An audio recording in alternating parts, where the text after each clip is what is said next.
Arlo Grey in Austin is kind of my love letter to my childhood of sorts. So this dish is a combination of a lot of different things coming into play. So one thing is, obviously, if you can't tell, I am Korean. Bibimbap and classic, you know, the hot stone rice. I also spent 10 years in Boston, so hot crab rolls became a thing for me.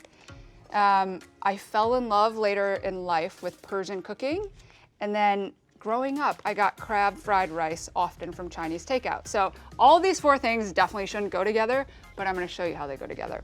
So first things first, we have sushi rice. So it's 1-to-2 ratio-ish. And rice cookers, honestly, between a rice cooker and a crock pot, I believe they are true unicorns of the kitchen. So once the rice is cooked, whether you have cooked rice that you just did yourself or you had takeout or leftover rice, you want to mold it into a container. So I prefer, in restaurants, we have a lot of these little deli containers lying around.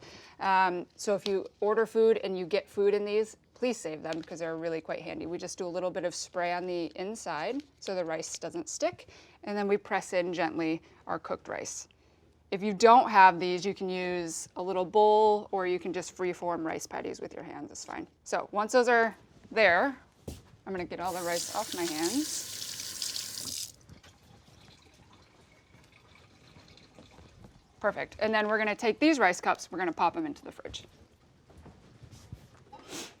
So I put them in the fridge so they set up a little bit because you wanna mold the rice when it's still hot and all those starches are really kind of sticking together, but then I really want them to fuse together, and that's why we put them in the fridge. And you'll notice when we pop them out, they pop out really easily and they're less sticky on the outside. So as it's set, it did harden up a little bit, so it's a little bit easier to work with. So in the hot pan, we're gonna take a little bit of clarified butter. So clarified butter you can buy at the store already clarified, or you can clarify it yourself. Again, recipe in the link below. So we're gonna do a nice, healthy coating. Then we're gonna take our rice, just gonna pop it right out. I'm gonna put it in the bottom. So we're about medium-high heat. We're gonna let that hang out. So we'll hit it with a little bit of salt.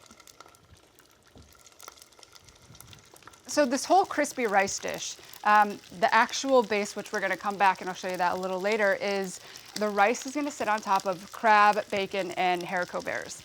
So hot buttered crab rolls in New England are a thing. It's a religion. Lobster rolls and crab rolls. Little known secret, I don't like lobster, so I prefer the crab rolls. And so the crab with the bacon and the butter, it just all makes sense. And I feel like all these things need to come together. And then we add our homemade aioli right on top, and then you have your mayonnaise for your crab rolls. So we're not looking for like super, super brown. We just want a nice little crispy layer. The amount of times, now if you don't press this in, you're gonna end up with little bits of like rogue rice that goes to burn. But the goal is an even sear all the way through.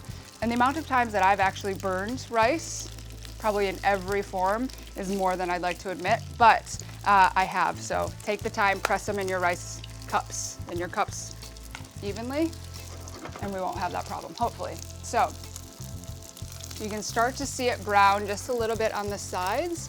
And when rice gets crispy and it kind of does that puff thing, you'll notice the grains actually start to look a little bit different. So without getting too close, you don't want to put your face in this again, we're gonna start to see how it changes. So we can take a little peek.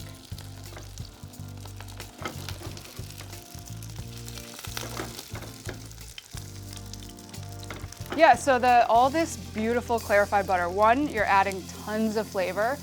Two, clarified butter can get to a higher smoking point, so now we have flavor plus high enough heat in order to sear. And then I'm just moving it around a little bit to kind of roll up the edges of the rice, just a touch, just to crisp up a little bit of the edges. So I think we're in a good place. So I'm gonna take the rice, and please be careful. I take my other hand and do a nice little drop. And then I'm gonna turn off the heat. So we have a beautiful even crust. It's crispy. It's gonna be like that little crackling sugar top on a creme brulee. And the best part of, I think, this whole thing is all the stuff that goes in it. So I spent about 10 years of my adult life in Boston, and New England is known for their lobster rolls, Boston especially. Little known fact, I don't like lobster that much. But what I did come to find out is that crab rolls were an actual thing. This fresh crab meat tossed with clarified butter, a little bit of mayo, a little fresh squeeze of lemon juice, and a split top hot dog bun.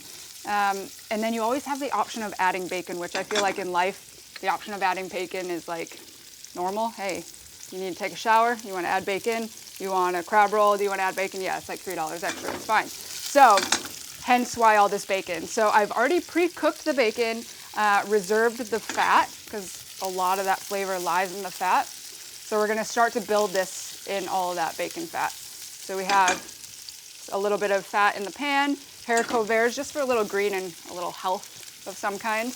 And we're gonna start to warm those through. Now we don't wanna completely cook them to where they're mush. The texture is actually really lovely in this. So being in Boston, my culinary career started there. That's when I first met my mentor, Chef Barbara Lynch, and I worked at 2 of her restaurants. And she taught me so much about life in general. She taught me about who I wanted to be as a chef. She was the main reason and the only reason I ever went on Top Chef. So I have a lot I owe to her, for sure. So we'll just call this an ode to Barbara Lynch. So we have our beans. We're gonna add the crab. Now again, the crab and the bacon are already fully cooked, so we don't need to go crazy here. We just wanna warm it up. Toss that together. We have our crispy bacon. Toss that up. Touch more salt. Little freshly ground pepper. We're gonna let this come up. So if you don't like crab in the restaurant, so this dish, the crispy rice, has been on my menu since Arlo Grey first opened. And Arlo Grey is really just a love story of my entire life. I named Arlo Grey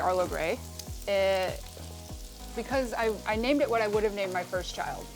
So I don't want human babies, at least not yet. So restaurant babies are more fun anyways. Great.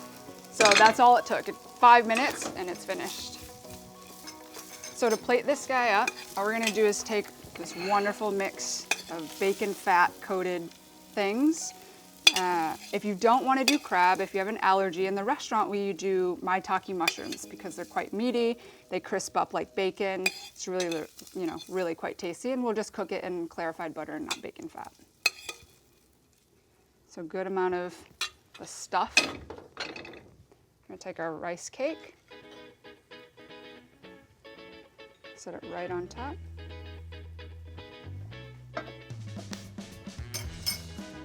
Next, I take our saffron aioli, healthy dollop of that.